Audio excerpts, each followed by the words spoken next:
Hello, hello! Welcome back to Loki's Librarian. If you are new here, welcome. I am your librarian, Katrina. On Sundays, I do a thing called Books and Booze, where I review a book and mix up a cocktail. This month, I've been looking at the Wild West, and we're rounding out this month with the most famous gunfight from that time, making this week's book Tombstone, the Earp Brothers, Doc Holliday, and the Vendetta Ride from Hell by Tom Clavin. The accompanying cocktail, we are again returning to this book, Cowboy Cocktails, 60 recipes inspired by the American West, with 30 shots in 30 seconds, which is 1 ounce dry Curacao, 1 ounce Fernet Branca, and 1 ounce of Bourbon.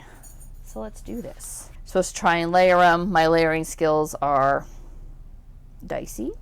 The book opens by describing the history of how the city itself came to be, treating Tombstone as a character deserving of its own background, which is fair. I mean, Tombstone, without Tombstone as a centralizing locus, there never would have been a reason for all of the characters to have met. In fact, they probably never would have met. They rubbed each other the wrong way almost from the beginning and then proceeded to kill the shit out of each other, not just at the gunfight, but in these subsequent historical events.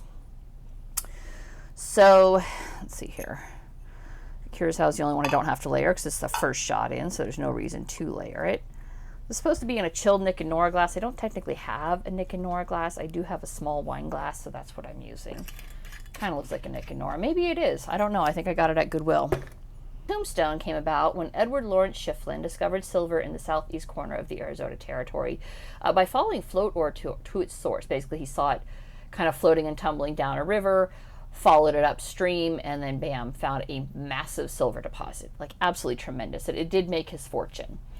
Legend has it that in camp one night, because he was technically out there with the U.S. cavalry, looking for, Mexicans across the border when they shouldn't be, and making sure that the Apache tribes were all behaving themselves and staying where they were supposed to stay on the reservation. So legend has it that, really glad I had just enough in there for this. My God. In camp one night, quote, this is from the book, quote, a few soldiers saw the stones afloat ore, and Schieffelin admitted he was prospecting during his outings to scout for Indians. They told him, quote, the only stone you'll find out there will be your tombstone, end quote. And this pithy anecdote explains why Schieffelin came to call his silver strike Tombstone.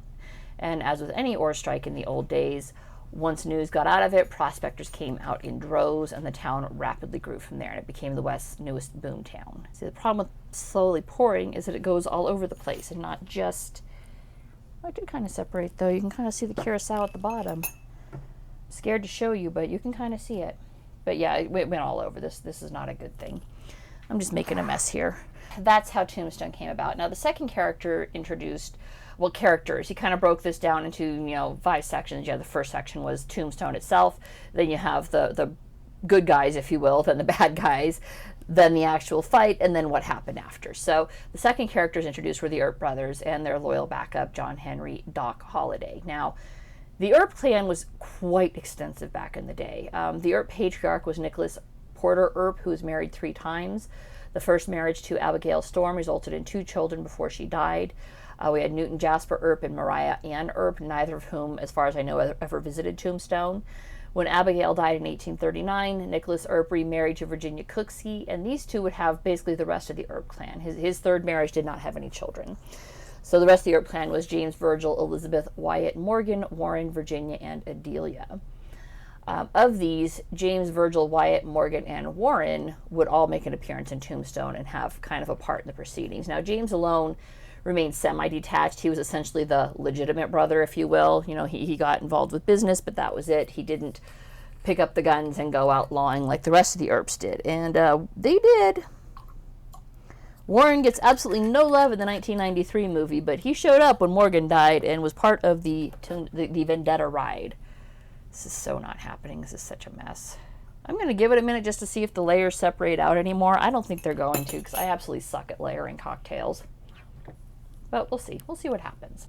So Virgil, I believe, was the first to end up in Arizona Territory, in Prescott initially with his wife, Elvira Allie Earp.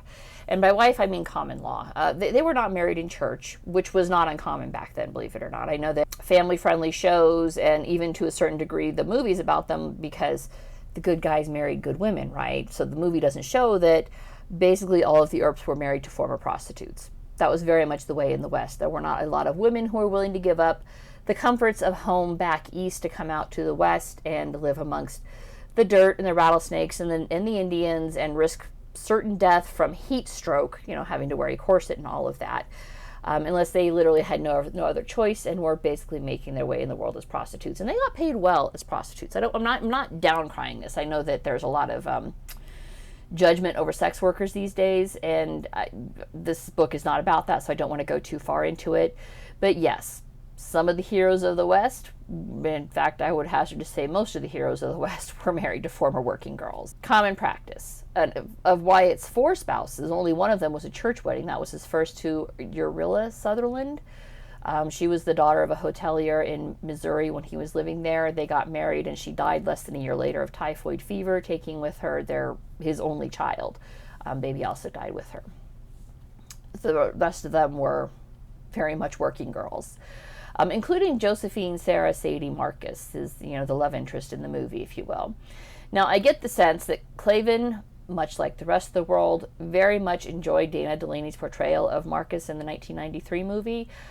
So he hints around, even says that she may have been a prostitute, but he doesn't go so far. And maybe it's just because there's no actual smoking gun saying, yes, this is definitely true. I'm going to say it outright. Knowing what I know from all the books I've read and just the history of the time, she at one point earned her money on her back. No judgment, it's just a statement of fact. So I think that, certain demographics should maybe get off their collective moral high horses and realize that one of the heroes of the West, who is collectively seen as one of the greatest lawmen of all time, a stand-in figure for defense of family and home, married not 1 but 3 women who sold themselves to make ends meet. When you got to do what you got to do when the chips are down and the world is not right. Anyways, didn't legally marry them, shacked up. The plus side to this is that when his 3rd wife, Maddie Blaylock, became hopelessly addicted to laudanum at the same time that Wyatt was falling in love with Marcus, he didn't actually have to go through a divorce, right? He just stopped seeing Maddie, which is basically what he did, leaving her in a drug-induced state. So he was not always the prince. Let's try my non-layered, the tiny little bit of layering, but no, not layered. Good Lord. That is, I'm definitely not getting my grocery shopping done today because I'm not going to be able to drive after this one. Has good flavor. That's strong. Good flavor, though. The Fernet Branca really adds something to it. Fernet Branca is a bitterant, but it works very well between the Curacao and the Bourbon. So I kind of do wish that I could have figured out how to layer this. I may have to experiment and figure that out. Morgan's spouse is also a former prostitute. For all of that, when they picked up living with one man, and this was traditionally true of all the women, they'd work until they met that one guy that was willing to say, okay, yeah, no more, and then they'd shack up with them and they would get off their back, if you will. But except for Allie Earp, who actually, I'm pretty sure it was her and Virgil who for a time operated a whorehouse it may have been Dodge City, but it might have been one of the other boom towns in Kansas. But they did operate a whorehouse together, and that included her working as a working girl while managing the whorehouse. Is what it is. Desperate times, they needed the money. But once they got out of that situation, she was Virgil's woman, and that was it. I'm assuming it was right. It might have been Morgan, but I'm pretty sure it was Virgil. This was back east before they moved to Arizona. By the time they moved to Arizona, she was basically looking for full respectability. And while in Arizona, she became a skilled seamstress. And when the couple moved from Prescott to Tombstone with the remaining Earp brothers, one of the items Allie insisted on bringing with her was her Singer sewing machine, which Virgil initially wanted to leave behind. She's like, you can leave the machine, but I'm staying with it. And it ended up being a good thing that she brought it with her because she actually supplemented their income by sewing together canvas strips for tents. So that worked very well. And the move to Tombstone was to start a new life. Virgil and Wyatt both had previous experience working as lawmen. Virgil being the senior brother. Wyatt had worked under Bat Masterson. They were famously good friends. Doc Holliday and Bat Masterson didn't really like each other so much, but they both liked Wyatt, and because Wyatt was friends with both of them, they basically tolerated each other in this weird friendship thing that men have. And for a while, Masterson was in Tombstone. He left well before the showdown happened because he had a family emergency back east. So the Earps are searching for a new life. Not necessarily not involved with the law, but they were open to what possibilities might exist. Virgil, Wyatt, and I believe even Morgan spent time working as shotgun messengers for Wells Fargo, which we learned about a few weeks ago. I'll throw that information up here. Virgil accepted a position as a U.S. Marshal from the Territorial Marshal Service. Arizona was not a state yet. It was still very much a territory, so all lawing essentially fell under the precepts of the U.S. Marshal Service. I mean, individual counties could have their own, but ultimately it fell into that greater umbrella. Wyatt was operating under the belief that he would be appointed or voted into the position of sheriff of the newly formed Cochise County. He did not get this position, and it was given to Johnny Behan, who was also the common law spouse of one Josephine Sarah Sadie Marcus. Another reason to believe that she was possibly a prostitute. Women who didn't work in that capacity were more likely to insist on a church wedding.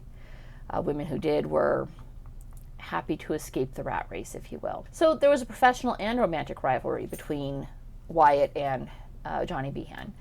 I have to call Wyatt by his first name because, there were, 5 Earps involved. I don't want to get him confused. But there was only one Johnny Behan in this story, so we're going with that one. And Johnny Behan really wanted some of that recognition that Wyatt had from having worked in Dodge City with the very famous Bat Masterson.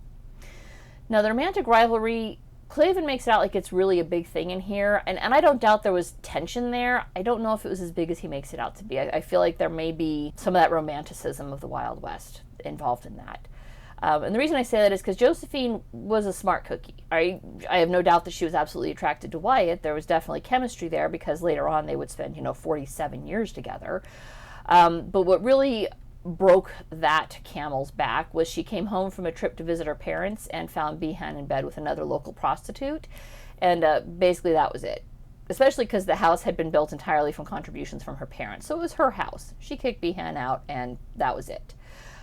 There was still Maddie, but she was definitely on her way out in Wyatt's eyes, not least of which was because of her addiction to laudanum. Who is left from the good guys, if you will? Doc Holliday. So Holliday was born to Henry Burroughs Holliday and Alice Jane Holliday in 1851. He was called Doc because he was a trained dentist from Georgia, and shortly after becoming a dentist, he was diagnosed with tuberculosis, aka consumption. In the aforementioned movie Tombstone, he was frequently called Lunger as like a derogatory thing. This is because consumption attacks the lungs. It's back then they didn't know what caused it. They just knew that you started coughing up blood and your lung function decreased until essentially you drowned in your own blood. Super special way to die, right? It's highly treatable now because it's known that it's a bacterial infection. You, somewhere along the way, inhale these tuberculosis bacteria. It starts to propagate. You get a lung infection. Once we know what it is, it's highly treatable with antibiotics. Fairly straightforward. They didn't have antibiotics back then. So the most common way to treat this was to move away from the damp environments of the East Coast, which just simply propagates more and more of this bacteria, right? It's like mold spores almost. And so Holliday, that's what he did. He was moving to the Southeast where it was known to be way drier. And he gambled and drank his way from Kansas, Nebraska, through Texas, New Mexico, finally landing in Arizona. He initially met Wyatt in Dodge City, and that's where they became friends, and then they reconnected in Tombstone. And that's the short version of the good guys. Now, the guys who stood for law and order. Let's talk about the other side of the equation. You can't have cops without the robbers or the cowboys without the Indians, and the Indians are in here too, although not part of the actual fight. We're going to go with the John Behan to start, mention him. Clavin says, quote, and this is probably the most accurate description you're going to get of Johnny Behan anywhere, quote, "In many books and films about Tombstone, John Harris Behan has been presented as a corrupt lawman, a coward, a good man in a very difficult position, a political operative, a doting father, a philandering husband, a lawman with shifting loyalties, and a fool whose feckless actions led to unnecessary deaths. At various times, he was all of the above." Sums him up beautifully. Like that paragraph right there sums the man up. That's everything you need to know about him. Now, his motivations for shifting into any one of those roles, up for debate. You would need to read a book about him specifically to get the details, but that's a fairly accurate summation of the man. The rest of the cowboys, and I'm going to call them that because that's the easy way to do it, but it's with the small c. I know the 1993 movie made it seem like it was a full gang, the Cowboys. That was Hollywood's way of delineating who the bad guys were in the movie. In reality, it was a much looser conglomeration of cattle rustlers, hence the name cowboy, right? That was simply it. Mostly they stole cattle from the Mexican ranchers just across the border in the Mexican state of Sonora, and then drove them to the Clanton Ranch for rebranding and sale in Tombstone. Now, that was primarily it. That's how Tombstone was getting his beef, was stolen cattle from Mexico. There were honest ranchers in the area, too, who had no part of that. Famously, Hooker. Again, in the movie, he was played by Charlton Heston, which was, an awesome nod to the legend of the Old West, right? Henry Clay Hooker did, in fact, offer the Earps and the rest of the Vendetta riders safe haven, refusing to let Behan and the posse onto their property to look for him. And that's kind of how the Vendetta Ride fizzles out in the end. But basically, he was for the law and order side of things versus the Cowboys and Johnny Behan, who were all for the anarcho-capitalist side. Now, that's what I'm calling him, because essentially that's what it was, and I will come back to that briefly a little bit later. So the Cowboys, small c, included William Curly Bill Brocius, Tom McLaury, Frank McLaury, Ike and Billy Clanton, Billy Claiborne, Behan, and of course John Peter Ringo. Ringo and Brocius were the two big bad guys in the 1993 movie. I feel like I should do a books versus movie thing on this one, because the movie was excellent, and there's been a lot of movies about Tombstone, but the 1993 version, there's a reason that one stands out. Now, none of these guys, none of the Cowboys were historically good guys.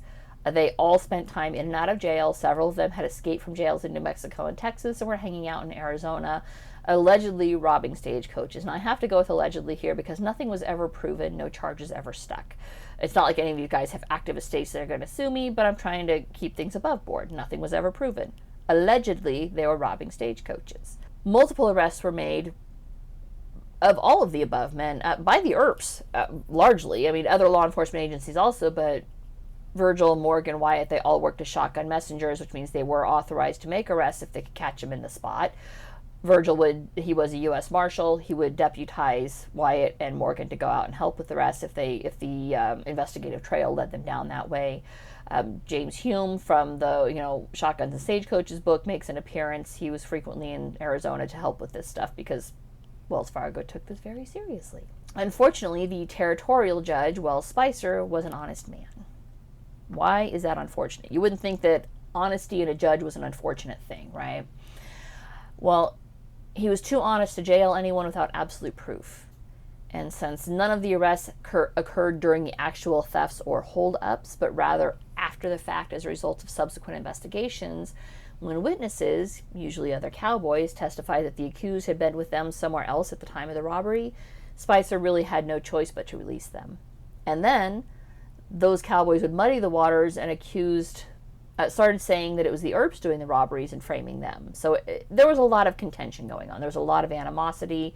All of this is the short version of saying there's a long history of bad blood between the law and order faction and the anarcho-capitalism faction. I say that, I lean towards anarcho-capitalism myself, but that's because we anarcho-capitalists would like to believe that we would all just be nice, all right? There's some level of absolute naive optimism in us that says we would all just be nice because an armed society is a polite society, right? If you have the possibility of being shot back, you're not going to be so much of an asshole. That myth and belief is rapidly dissolved in the face of historical accuracy. The more you read about history and you see these small little packets of time where anarchism reigned, and you understand why law and order might be a little more needed. Yikes, man. The two groups hated each other. That is actually really quite tasty. But it's not a shooter. You definitely want to sip that one. Let the flavors roll around on your tongue a little bit. Now, the long history of animosity was very briefly set aside in the late summer, early fall of 1881, when the Apache rampaged from the closest reservation, and basically all the white men in Tombstone rallied together to protect the town. This is what they do. That was the Wild West. The temporary truce, it was never going to last. People were hopeful back then, oh, they're working well together. Maybe they'll get over their hatred of each other. Did not happen, not even a little bit. And on Tuesday, October 25th, 1881, Ike Clanton and Doc Holliday began fighting at the Alhambra Saloon in Tombstone. Now, Clanton, when he would later tell his testimony during the trial, said that it was the Occidental. It was not. Clanton was entirely intoxicated when it all began. He'd been sampling whiskey since arriving in Tombstone earlier that day. Plus, Clanton had a whole lot of reason to be less than truthful in his testimony. The aforementioned animosity between the two groups of men muddied the water significantly during the trial. And Clanton had a vested interest in saying, "No, I didn't start shit, man," because if he started it, he's responsible, right? Clanton began accusing Doc of also being involved in a recent stage holdup, and Holliday took extreme exception to this accusation. And thus the fight began. Now, it was a verbal altercation. They weren't actually coming to blows, although it certainly came very close. And at this point, all yelling. No guns are involved. And Virgil, who had stepped into the Alhambra to check on things, broke up the argument. He sent Doc back to his hotel, which was the CS Fly. And basically, go sleep it off, Doc. And then he told Ike to get out of there, go wherever he was staying. Now, Ike had nowhere. Ultimately, he ended up being at a poker game, of which Virgil was also part, at the Occidental. There, Ike made several comments about Doc and wanting to kill him, which Virgil admonished him for, but talk still being legal, Ike being unarmed, that was all Virgil did before heading home, crawling into bed himself early on the morning of October 26, 1881. The day of, right? Now, at this point in history, Tombstone's been around for a few years. It is the edge of the frontier, but it's working very hard on civilizing itself. Not all of the women in town were former prostitutes, and there was a decent amount of lawfully married women that were pushing for more law and order. Here we get down to how society divides itself. And the women, they would call the Earp women, Mrs. Earp, Mrs. Wyatt Earp, Mrs. Virgil Earp, Mrs. Morgan Earp. But they never really accepted them as decent, God-fearing women to be included in their own parlors and teas. That's how society stratifies itself, right? But accordingly, the law and order peoples had created the Tombstone Police Department, of which Virgil was the chief.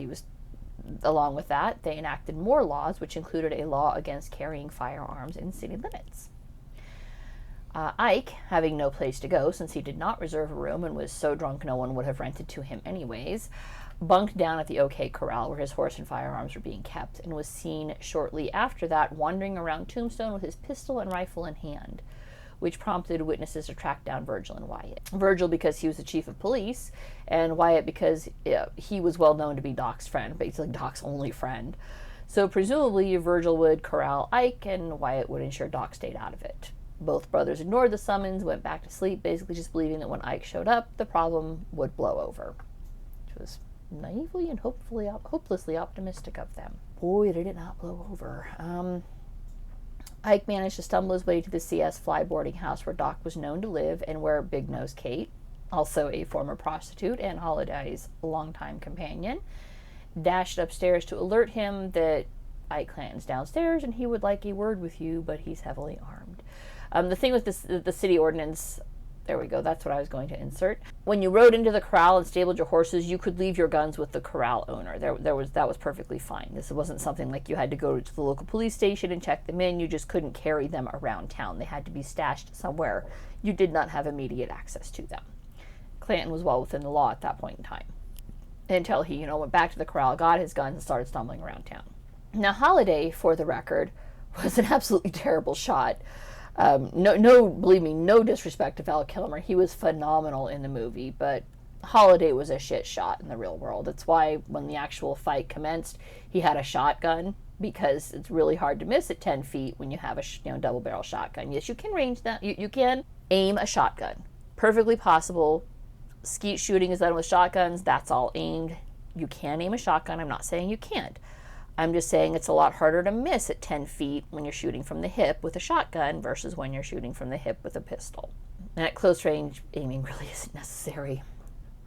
It layered a little bit. My goodness. Virgil was again alerted to the drunken and armed Ikes stumbling about town, and realized that this could very much be a thing.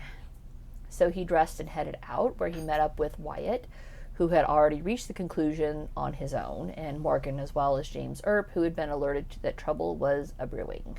Clavin describes one scene that made it so that that if it had stopped there, the famous fight would never have taken place.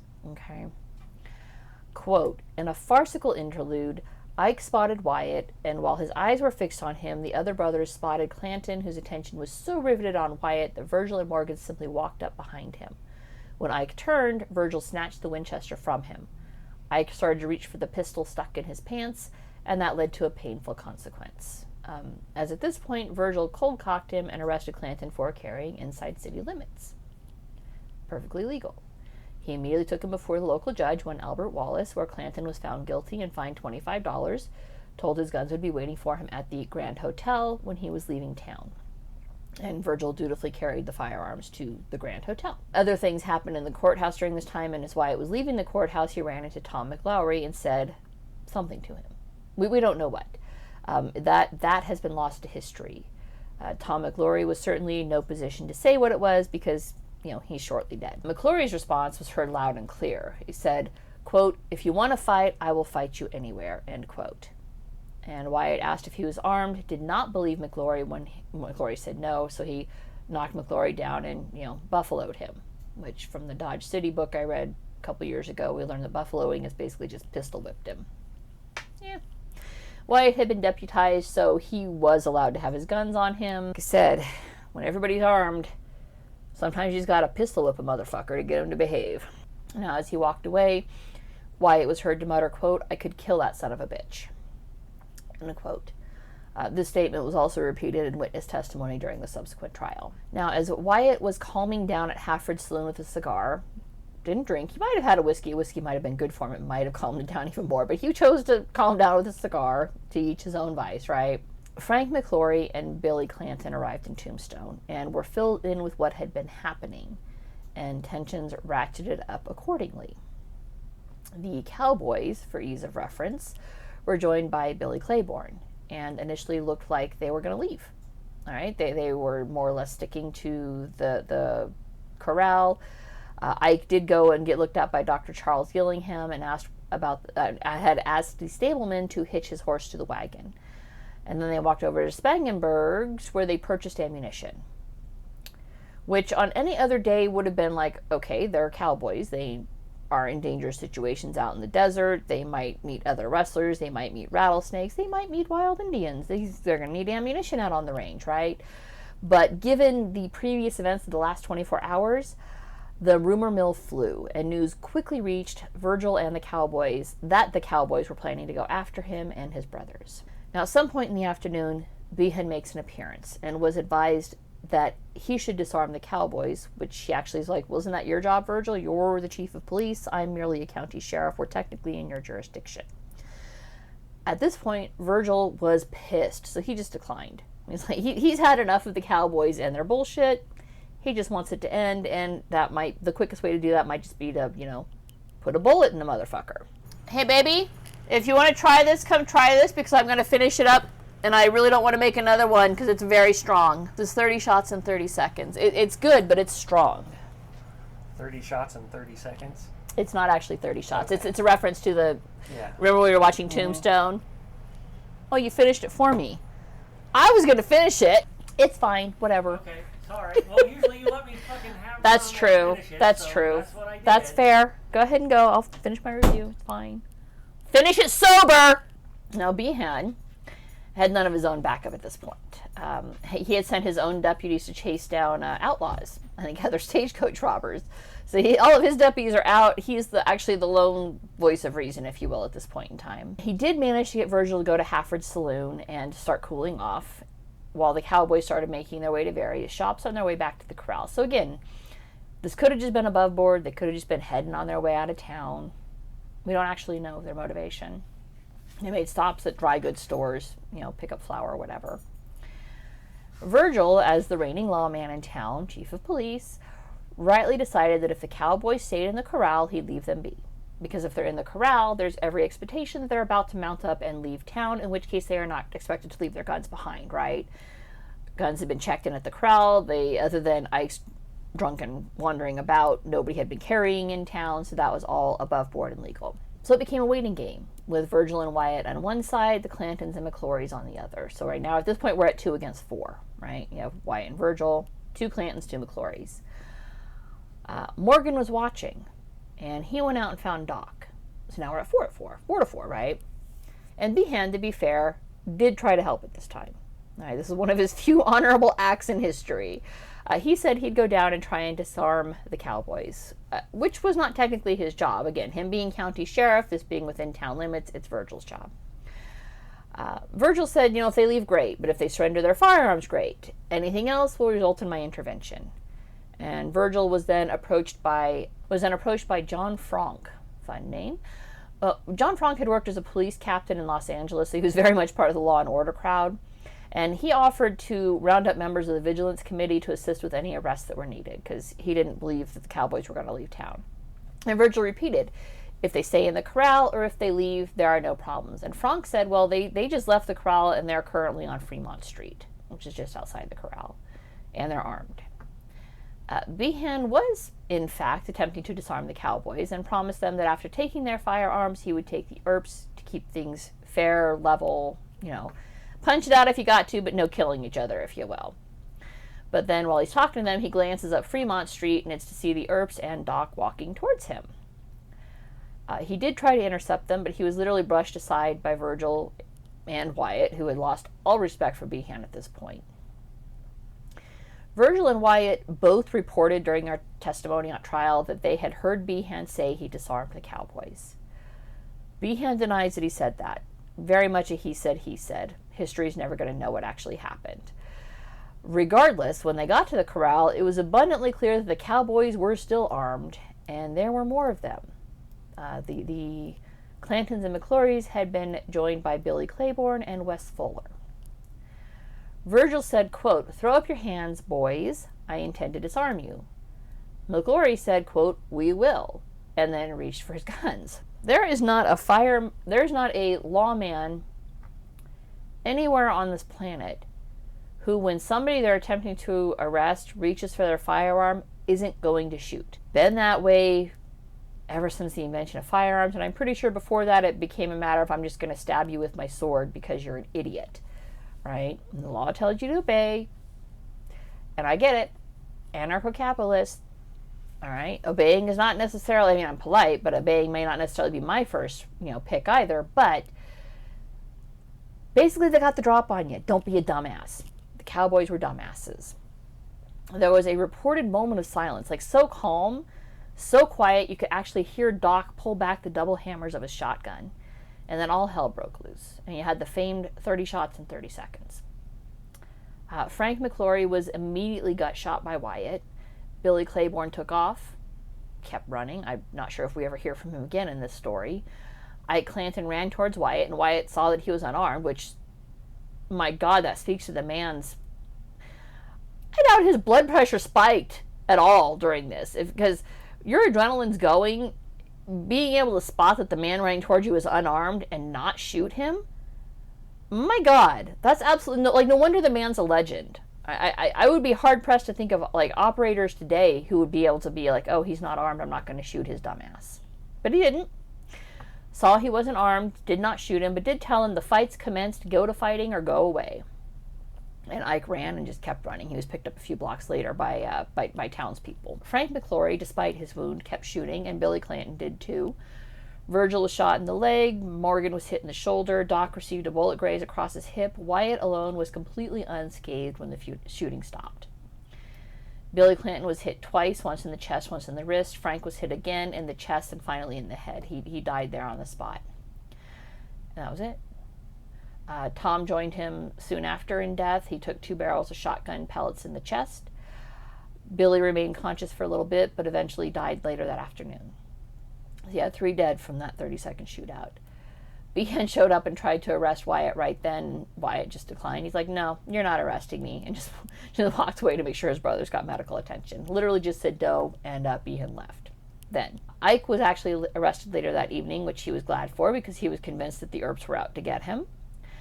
Behan did ultimately manage to arrest all of the Earps and Doc Holliday, although given their more serious injuries, Virgil and Morgan were basically just under house arrest, and the vendetta began. It wasn't just a one-way vendetta. It wasn't just Wyatt Earp running down the rest of the Cowboys. The vendetta, if it had stopped there, that would have been it. But then we wouldn't have the Vendetta Ride, right? Which started with Clanton, believe it or not, swearing out a legal complaint against the Earps, who all stood trial for murder, except for James and Warren, because Warren wasn't there and James was, a hotelier, I think, or a barkeeper or something. But he was not at the shootout, so he was not under arrest. So there was a trial. It was overseen by Territorial Judge Spicer, the same one who let the other outlaws go. And bless his fairness and honesty, because again, an honest man, right? After hearing all the testimony, he did admonish Virgil for a lack of judgment, but determined that no criminal act had actually taken place. Virgil had acted lawfully, and all parties on his side had been legally deputized. The Cowboys had been in violation of the law, and that should have been the end of it. Could have been the end of it. Should have been the end of it, right?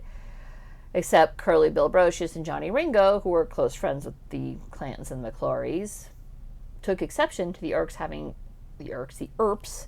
having gotten away with essentially legalized murder, in their opinion. Plus, their own political power was slipping away, right? Law and order is starting to reign. They don't want law and order because they want to keep wrestling and gambling and drinking and all of that other fun stuff that made the Wild West so outstanding for men. If the Earps had considered that the drama ended for now and that basically it was over, they probably should have chosen to leave Tombstone right then. But it went against their core beliefs to let the criminal element run them out of town for fear of retaliation. So basically, to prove that they had the biggest, swingingest brass balls, they just stayed in Tombstone, and the subsequent events did not go well for young Morgan, or for Virgil for that matter. December 28th of that same year, so just a few months later, Virgil was shot by ambush. Now, he survived, but he no longer had the use of his left arm. The doctors had to cut out 5 inches, so his left arm ended up being 5 inches shorter. They had to cut out 5 inches of his humerus. Is the humerus in the arm or the leg? They had to cut out 5.5 inches of his arm. So his left arm ended up being way shorter, never regained muscle strength, and he basically lost the use of his left arm. He still had it, he just couldn't use it. Wyatt, being the hard-charging go-getter that, all middle children are, we should not be going extinct because middle children rock. He reached out to the U.S. Marshal of the Territory one Crawley Dake and requested to be deputized, which was immediately granted. He had a reputation, not just because his brother had a good reputation, but because he had worked with Bat Masterson. Now, he didn't ride out immediately seeking vengeance because he didn't really know who had shot Virgil, but he started the investigation, and he wanted to be prepared for follow-up when the next attack occurred, which they expected. Again, smarter men might have left, but they weren't going to be let themselves be chased out of the territory. So he wanted to build his case against the assailants, which at this time there was almost certainly was Brocious and Ringo. And it was an opportunity that Holliday almost beat him to. He wanted to shoot Ringo, and Holliday almost beat him to it. Now, one thing I loved, and it took me by surprise in this book, I was not expecting it, was addressing, in a roundabout way, something that has become a bit controversial fairly recently. A few years ago, this meme popped up, all right? And I thought, I'm not sure if that's true, but, what are you going to do? It's the internet. All sorts of bullshit happens on the internet. But claiming the line is Huckleberry. And Val Kilmer refuted that, literally, when he wrote his own biography, I'm Your Huckleberry. Which, he would know. He read the damn script, right? It was his line. But the meme keeps popping up with some regularity, and it left some people wondering if the movie line itself had been a historical inaccuracy. Maybe the writer should have said, I'm your Huckleberry, right? Nope. Actually, literally addressed in the book, although the author doesn't say he's addressing it from the movie, he's just reporting historical fact. Now, on January 17th, Doc Holliday and Johnny Ringo were addressing their own disputes over a lady, that being Big Nose Kate Elder. Ringo wanted to settle their dispute via duel, and Doc's response was, quote from history, meaning this was overheard and reported by primary sources, I'm your Huckleberry. That's just my game. I got curious, because that's an odd thing from a 21st century perspective, right? What the fuck does that mean? And I say this with all sincerity, good luck to future historians trying to figure out what the fuck yeet means. I don't know what it means. That's the whole nature of slang. It loses meaning as the years go by. But I did try to figure out what Huckleberry meant, and so I Googled Huckleberry Victorian flower language. Doc Holliday was a gentleman from the South. He certainly would have been well acquainted with flower language. It wouldn't have been called Victorian. That the Victorian was tacked on later, but flower language is very much a thing in the 19th century. You can actually buy a book on it. I'm pretty sure I have it, although I didn't look at the book because I was lazy. I just Googled it. It came back as Huckleberry Victorian flower language returned faith and simple pleasures. So his response translated into 21st century plain English would be, it would be my pleasure. Would love to. In the language of the day. All right, meaning 19th century. So I'm your Huckleberry, that's just my game, reads, it would be my pleasure. When would you like to do this, sir? The duel didn't happen. All right, there was a bit of a lull. I mean, it was broke it up by Wyatt, I think, actually broke it up. But there was a bit of a lull, a calm before the storm, if you will.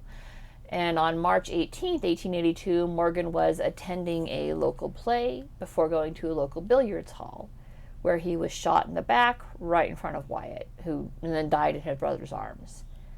And the rest, as they say, was history. Literally, if they had just stopped at the OK Corral, but the Cowboys wouldn't acknowledge that law and order was here to stay, and that their reckless thieving and everything else was on its way out. They didn't want to acknowledge that, so they started by killing the lawmen that they blamed. I think they were probably aiming for Wyatt, if I had to guess, but they killed the lawmen they blamed for their own loss of power, and instead Wyatt went out and killed every motherfucking last one of them, except for Johnny Ringo. I'll circle back to him in just a moment. The vigilante posse, and it was to some degree a vigilante posse, was created by Wyatt and Doc, took off and began hunting the Cowboys. They were joined by Warren Earp. He showed up and decided to help hunt down his brother's killer. Sherman McMasters and Turkey Creek Jack Johnson.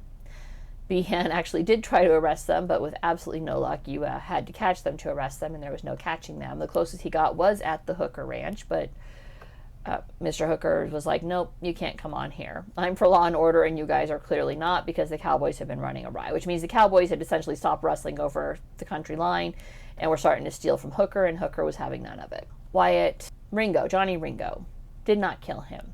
In the 1993 movie has it that Doc Holliday did it. That's unlikely, given what a bad shot Holliday was. Clavin actually thinks that it's most likely that Ringo killed himself in a fit of depression. Apparently I probably saw it. We lived in Arizona when I was a kid. We went to Tombstone. There's a good chance I saw it when I was a kid. There is a memorial site to Johnny Ringo somewhere in the Arizona area, that this is where he died. We don't know for sure, but that's what Clavin thinks, is that he killed himself in a fit of depression. It's very unlikely that it was Holliday, although that certainly made for a fantastic ending to the movie, right? As with most things that began with a bang, the Vendetta burned itself out with a whimper. The Earps eventually dispersed from Tombstone, moving on to California for most of them, other western locales following gold rushes. At least Wyatt did. Maddie initially left with Allie and Virgil, and then Morgan's widow, was she also a Kate? She may have been a Kate. But I don't think she ever saw Wyatt again after she left Tombstone. They had common law marriage. Back then, there was no grounds for divorce. They just stopped living together. She eventually returned to Arizona and actually lived with Big Nose Kate until her own death by overdose, actually. She mixed laudanum with whiskey, I think, and killed herself. Holliday did die of tuberculosis. Back then, it was a 100% fatal disease. I mean, you may not die now, you may die later. One of the Stanley brothers, creators of the Stanley Hotel, he had tuberculosis. That's how he ended up in Colorado, and he lived with it for like 40 years before it ultimately did him in. So it just depended on how well you took care of your health. Holliday was very much a drunk, was pretty sure he was not going to die in bed. The author thinks that his famous last words, that's funny, was a reference to that, because he always thought he would die in a gunfight, and him dying in bed struck him as funny. That's actually plausible. I forget which book I read, but one of the books I read, probably one of the legends, like the Wicked Mortals book, I think, maybe, thought that he was like looking at something beyond, but him thinking it's funny that he actually was dying in bed, that fits the man. Wyatt tracked down Josephine in San Francisco. They were married for 47 were together, common law marriage, for 47 years after the gunfight. All right, they reconnected in San Francisco, and they stayed together for the rest of his life. They traveled all over the West, Nevada, Utah, Colorado, Oregon. They went all the way up to the Klondike in Alaska. I think they were in LA when he died. So ladies, if you're an OnlyFans person, it's not impossible to find a good man, but, you're going to have to find a strong man, because you're going to hear about it for the rest of forever. Like, even after your death, people are going to be talking about how you were a whore. So just, embrace it. That's all I'm saying. If that's what you want to do, embrace it. This was a fun book. If you liked the Old West and the way things were, Clavin is definitely one of my favorite storytellers. He brings to life the Wild West in a way that many authors try to and fail at. May not all succeed, but he's very good at spinning this tapestry of characters and events into just this whole cloth that's easy to understand and see the big picture and to follow along with what he's saying. That's it for this week. If you liked what you saw, don't forget to subscribe, and I will see you guys next Sunday. Bye.